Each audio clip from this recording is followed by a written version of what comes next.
फल, जैसी करनी वैसी भरनी, बेटा बनकर बेटी बनकर, दामाद बनकर और बहू बनकर कौन आता है जिसका तुम्हारे साथ कर्मों का लेना देना होता है।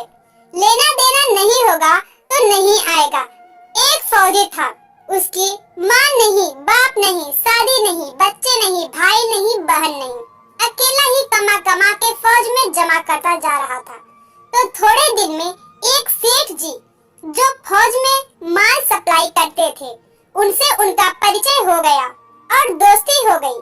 सेठ जी ने कहा, जो तुम्हारे पास पैसा है वो उतने की उतने ही पड़ा है, तुम मुझे दे दो, मैं कारोबार में लगा दूं तो पैसे से पैसा बढ़ जाएगा, इसलिए तुम दे दो। फौजी ने सेठ जी का पैसा दे दिया। सेठ जी ने कारोबार में लगा दिया।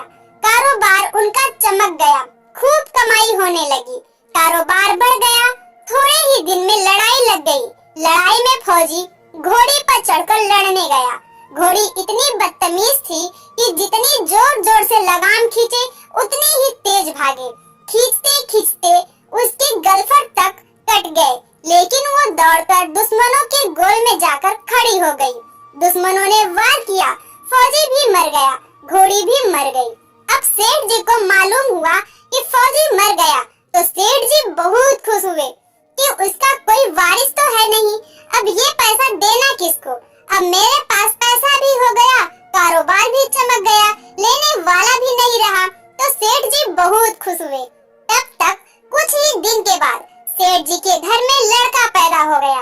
अब सेठ जी और खुश कि भगवान की बड़ी दया है, खूब पैसा भी हो गया, कारोबार भी हो गया, लड़का भी हो गया, लेने वाला भी मर गया। सेठ जी बहुत खुश हुए। वो लड़का होशियार था, पढ़ने में समझदार था। सेठ जी ने उसे पढ़ाया लिखाया। जब वो पढ़ लिख कर बड़ा हो गया तो सोचा कि अब ये कारोबार संभाल लेगा, चलो अब इसकी शादी कर दे। शादी करते ही घर में आ गई बहू रानी, दुल्हन आ गई। अब उसने सोचा कि चलो बच्चे की शादी हो गई, अब कारोबार संभालेगा। लेकिन कुछ दिन में बच्चे की तबीयत खराब हो गई। अब सेठ जी डॉक्टर के पास, हकीम के पास, वैद्य के पास दौड़ रहे हैं। वैद्य जी जो दे रहे हैं, दवा खिला रहे हैं और दवा असर नहीं कर रही, बीमारी बढ़ती ही जा रही, पैसा बर्बाद हो रहा है और बीमारी बढ़ती ही जा रही है, रोग कट नहीं रहा, पैसा खूब लग रहा। अब अंत में डॉक्टर ने कह दिया कि लाइलाज मर्ज हो गया, इसको अब असाध्य रोग हो गया, ये बच्चा 2-3 दिन में मर जाएगा। डॉक्टरों के जवाब देने पर सेठ जी निराश होकर बच्चे को लेकर रोते हुए आ रहे थे।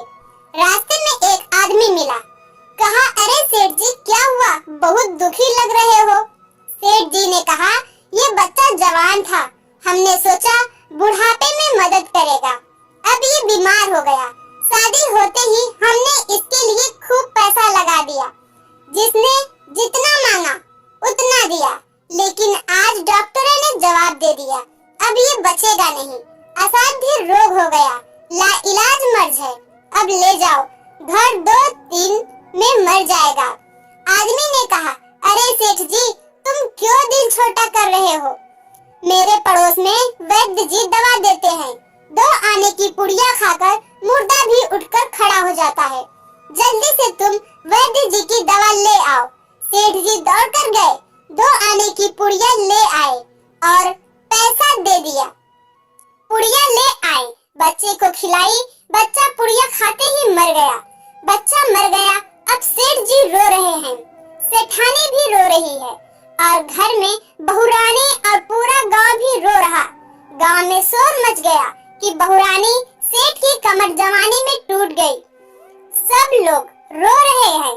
तब तक एक महात्मा जी आ गए। उन्होंने कहा, भाई क्यों रोना धोना। लोग बोले, इस सेठ का एक ही जवान लड़का था, वो भी मर गया, इसलिए सब लोग रो रहे हैं, सब दुखी हो रहे हैं। महात्मा बोले, सेठ जी रोना क्यों। सेठ महात्मा, जिसका जवान बेटा मर जाए वो रोएगा नहीं तो क्या करेगा। महात्मा, तो आपको क्यों रोना। सेठ, मेरा बेटा मरा तो आज किसको रोना? महात्मा, और उस दिन तो आप बड़े खुश थे। सेठ, किस दिन? महात्मा, फौजी ने जिस दिन पैसा दिया था। सेठ, हाँ, कारोबार के लिए पैसा मिला था तो खुशी तो थी। महात्मा, और उस दिन तो आपकी खुशी का ठिकाना ही नहीं था। सेठ, किस दिन? महात्मा, अरे जिस दिन फौजी मर गया, सोचा कि अब तो पैसा भी नहीं देना पड़ेगा। माल बहुत हो गया, कारोबार खूब चमक गया, अब देना भी नहीं पड़ेगा। बहुत खुश थे। सेठ, हाँ महाराज, खुश तो था। महात्मा, और उस दिन तो आपकी खुशी का ठिकाना ही न था, पता नहीं कितनी मिठाइयाँ बट गई। सेठ, किस दिन? महात्मा, अरे जिस दिन लड़का पैदा हुआ था। सेठ, महाराज, लड़का पैदा होता है तो सब खुश होते हैं, मैं भी हो गया तो क्या बात। महात्मा, उस दिन तो खुशी से आपके पैर जमीन पर नहीं पड़ते थे। सेठ, किस दिन? महात्मा, अरे जिस दिन बेटा ब्याहने जा रहे थे। सेठ, महाराज, बेटा ब्याहने जाता है तो हर आदमी खुश होता है, तो मैं भी खुश हो गया। महात्मा, तो जब इतनी बार खुश हो गए तो जरा सी बात के लिए रो क्यों रहे हो? सेठ, महात्मा, ये जरा सी बात है, जवान बेटा मर गया, ये जरा सी बात है। महात्मा, अरे सेठ जी, वही फौजी पैसा लेने के लिए बेटा बनकर आ गया। पढ़ने में, लिखने में, खाने में, पहनने में और शौक में, श्रृंगार में जितना लगाना था लगाया। शादी ब्याह में सब लग गया और ब्याह दर ब्याज लगाकर डॉक्टरों को दिलवा दिया। अब जब 2 आने पैसे बच गए, वो भी वैद्य जी को दिलवा दिए और पुड़िया खाकर चल दिया। अब कर्मों का लेना देना पूरा हुआ। सेठ जी ने कहा, हमारे साथ तो कर्मों का लेन देन था, चलो हमारे साथ तो जो हुआ सो हुआ। लेकिन वो जवान बहू रानी घर में रो रही है, जवानी में उसको धोखा देकर विधवा बनाकर चल गया। उसका क्या जुर्म था कि उसके साथ ऐसा गुनाह किया?